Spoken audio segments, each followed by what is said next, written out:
14 अप्रैल 1912 की रात अंधेरे समुद्र में एक ऐसा हादसा हुआ जिसने पूरी दुनिया को हिला दिया। आरएमएस टाइटैनिक, दुनिया का सबसे बड़ा और सबसे महंगा जहाज, समुद्र में डूब गया और साथ में कई रहस्य भी समुद्र की गहराइयों में समा गए। क्या टाइटैनिक एक आम हादसा था या फिर इसके पीछे कुछ ऐसा था जो आज तक कोई नहीं जान पाया है।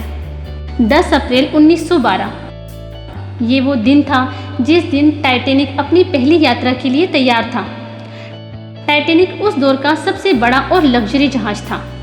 इसकी length 882 feet and width 92 feet थी।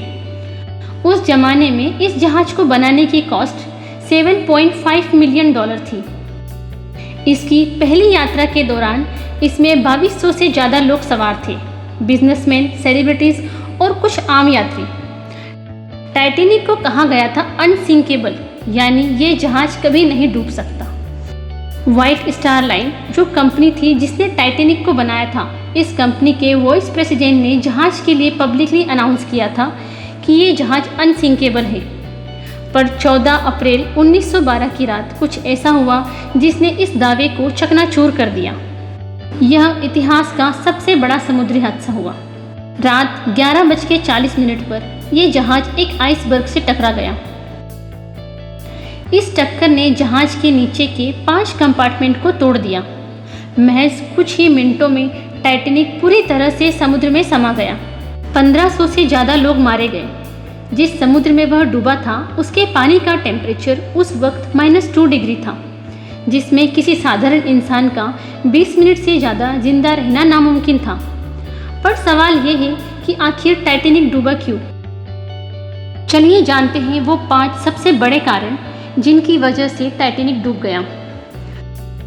जो 40 साल एक्सपीरियंस रखने वाले टाइटैनिक के कैप्टन एडवर्ड स्मिथ को भी नज़र नहीं आए। यहाँ तक कि ये गलतियाँ टाइटैनिक मैन्युफैक्चर करने वाली कंपनी को भी नज़र नहीं आई, जिसने टाइटैनिक से पहले 500 से भी ज़्यादा शिप मैन्युफैक्चर किए थे। टाइटैनिक को बनाने में 3 साल का समय लगा और करीब 2000 वर्कर्स ने मिलकर टाइटैनिक तैयार किया था। टाइटैनिक का पहला सफ़र इंग्लैंड के शहर साउथहैम्पटन से शुरू हुआ, जो कि अमेरिका के न्यूयॉर्क जा रहा था। टाइटैनिक के इकोनॉमी क्लास में सफ़र करने की कीमत $30 थी और फर्स्ट क्लास में सफ़र करने की कीमत $150 थी। पहला कारण जिस वजह से टाइटैनिक डूब गया। टाइटैनिक के कैप्टन को लगातार आइसबर्ग की चेतावनी मिल रही थी, फिर भी जहाज को 40 किलोमीटर पर आवर की स्पीड से चलाया गया, क्योंकि जहाज के मालिक इसे रिकॉर्ड टाइम पर न्यूयॉर्क पहुंचाना चाहते थे। जिस वजह से जहाज के कैप्टन ने जहाज की स्पीड कम ही नहीं की, क्योंकि यह टाइटैनिक का पहला सफ़र था और जहाज टाइम पर पहुंचाना टाइटैनिक की रेपुटेशन खराब ना हो इसलिए ज़रूरी था, जो कि बहुत भारी पड़ा। मिस्टेक नंबर 2, टाइटैनिक अपने सफ़र के 3 दिन पूरे कर चुका था। वह बिना रुके नॉन स्टॉप समुद्र के खूबसूरत नज़ारों के बीच अपना सफ़र पूरा कर रहा था। टाइटैनिक ने फ्रांस में एक छोटे से स्टॉप के साथ लगातार 72 घंटे चलते हुए अमेरिका के न्यूयॉर्क की तरफ बढ़ रहा था। उस रात एक और जहाज कैलिफोर्निया, जो समुद्र में उस वक्त टाइटैनिक से कुछ दूरी आगे था, उस जहाज के कैप्टन ने टाइटैनिक को समुद्र में बड़े बड़े आइसबर्ग होने की वार्निंग दी थी और ये वार्निंग 1 या 2 बार नहीं बल्कि पूरे 6 बार दी गई थी। लेकिन वायरलेस ऑपरेटर की लापरवाही की वजह से इन वार्निंग्स पर ध्यान नहीं दिया गया। उन्हें लगा समुद्र में बहुत से आइसबर्ग आते रहते हैं, जब आइसबर्ग सामने आएगा तो जहाज को दूसरी ओर मोड़ लिया जाएगा। लेकिन जब आइसबर्ग दिखा तब बहुत देर हो चुकी थी। यह थी दूसरी गलती, जो ना होती तो शायद टाइटैनिक को डूबने से बचाया जा सकता था। मिस्टेक नंबर 3, टाइटैनिक की बॉडी बनाने में जो स्टील प्लेट्स और रिवेट्स इस्तेमाल हुई थी वो लो क्वालिटी की थी। टक्कर के वक्त मेटल आसानी से फट गया।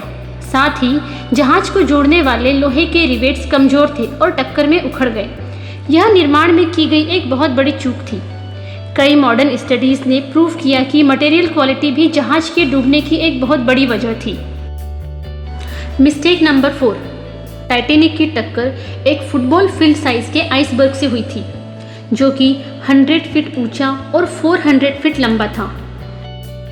जहाज का आगे का हिस्सा डैमेज हो गया। लेकिन जहाज को इस तरह से डिज़ाइन किया गया था कि अगर इसके 4 कंपार्टमेंट में भी पानी भर गया होता तब भी ये जहाज डूबेगा नहीं। लेकिन बदकिस्मती से पानी जहाज के 5 कंपार्टमेंट तक जा चुका था। अब इस कभी ना डूबने वाले जहाज को बचाना बहुत ही मुश्किल था और धीरे धीरे ये जहाज टिल्ट होने लगा।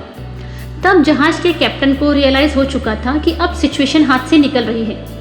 तब कैप्टन स्मिथ ने रेडियो पर अलर्ट जारी कर दिया और जहाज पर सवार लोगों को लाइफ बोट्स के जरिए नीचे उतारने का फैसला लिया गया। लेकिन टाइटैनिक पर सिर्फ 20 लाइफ बोट्स अवेलेबल थी, जिसमें सिर्फ 1200 लोगों को सेव किया जा सकता था और टाइटैनिक पर 2200 लोग सवार थे। और अफसोस की बात यह है कि जहाज पर अफरा तफरी मच गई थी। यात्री पैनिक हो गए थे, जिस वजह से कई लाइफ बोट्स आधी खाली ही भेज दी गई। अगर लाइफ बोट्स की कमी ना होती और पूरा सिस्टम सही होता तो सैकड़ों जानें बचाई जा सकती थी। मिस्टेक नंबर 5, इंसानी घमंड और लापरवाही एक बहुत बड़ी वजह थी। सबसे शॉकिंग बात यह थी कि लुकआउट टीम के पास बाइनाकुलर्स ही नहीं थे। बिना बाइनाकुलर के आइसबर्ग काफ़ी देरी से नजर आया और बचने का मौका हाथ से निकल गया। और जहाज के डिज़ाइनरों और कप्तानों को पूरा भरोसा था कि ये टाइटैनिक कभी नहीं डूब सकता। इसी घमंड की वजह से चेतावनियों को नज़रअंदाज कर दिया गया। टाइटैनिक सिर्फ आइसबर्ग से नहीं टकराया था, वो इंसानी घमंड और कमजोरियों से भी टकराया था। टेक्नोलॉजी कितनी भी स्ट्रांग हो, अगर नेचर को लाइटली लिया तो अंजाम टाइटैनिक जैसा हो सकता है।